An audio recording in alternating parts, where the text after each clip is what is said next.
Hi! I am super stoked to be filming this video. I'm ready to get some stuff done. You might remember my 30 before 30 video. I've been doing this for about 8 years. I've been talking about stuff I want to do before I'm 30.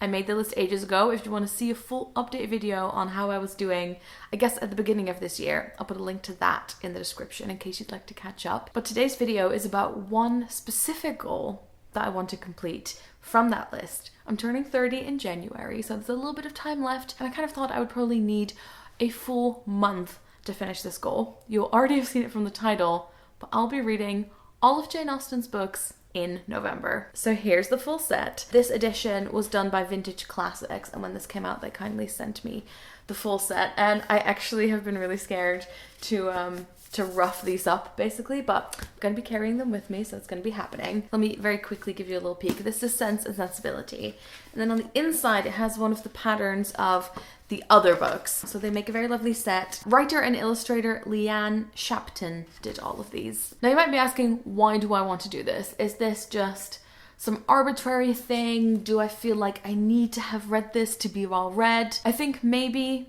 when I set this list of goals when I was, I can't remember, 21, 22, maybe it was a box ticking exercise, but I think at that point I was already really interested in Jane Austen and had seen lots of adaptations. And I think, in fact, I have seen adaptations of every Austen book, basically. But when I went through my list of goals recently, I did have a good hard think about why did I want to do this, and is this still something I want to do? And actually, I do really want to read all of these Jane Austen books. I have actually read some already, so I'm pretty sure I've read all of Sense and Sensibility, most of Emma, most of Pride and Prejudice, and I think that's it.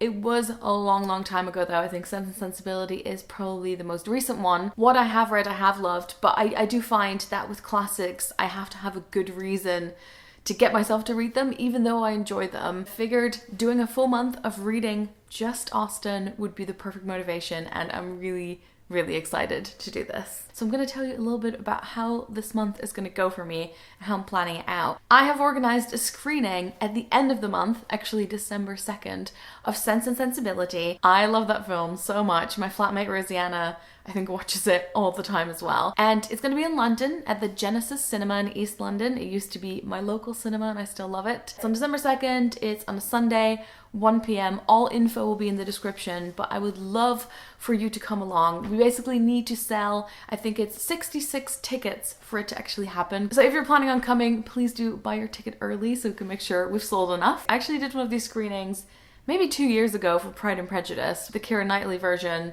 is my favorite film ever, basically, and we can fight about that in the comments. And something went wrong at some point, and because it was on separate like film rolls, I don't know what they're called, the whole film was played out of order, but lots of you were there and it was really fun. This time the film is going to be played in the right order. I'm also going to see a sort of theatre performance very soon that is Austen related. Maybe I'll get to visit an Austen related building this month. I'm going to film a reading vlog. I'm going to do a month-long reading vlog, which I've never done before. So I'll be tracking how the reading is going, and then at the end I'll do a full review of my favorites and talking a bit through the experience. I'll probably end up watching a bunch of adaptations as well, because any excuse really. I still have footage from a really old trip that I took to Stourhead with Marion, which is one of the Pride and Prejudice filming locations. Or maybe I can see if I can dig those up from the archives. I think that's pretty much all I have to say on the topic right now, except for that one of the things on my 30 before 30 list is also to dress up Regency style. I don't know if I'll be able to make that happen, but if you have any tips, they're very welcome. And I would love for you to pick which of these I should read first. So you can make your case in the comments, whether it's your favorite one or just a good one to start with. If you want to keep up with how it's going, I'll be talking about it on Instagram stories as well. And maybe some of you will be reading along as well. I'm trying to figure out how many of the 30 before 30 goals I can manage before January. And I want to see if there's some that I can capture on camera. I'm working on Loch Ness at the moment. Thank you so much for watching, and I'll talk to you later. Doei!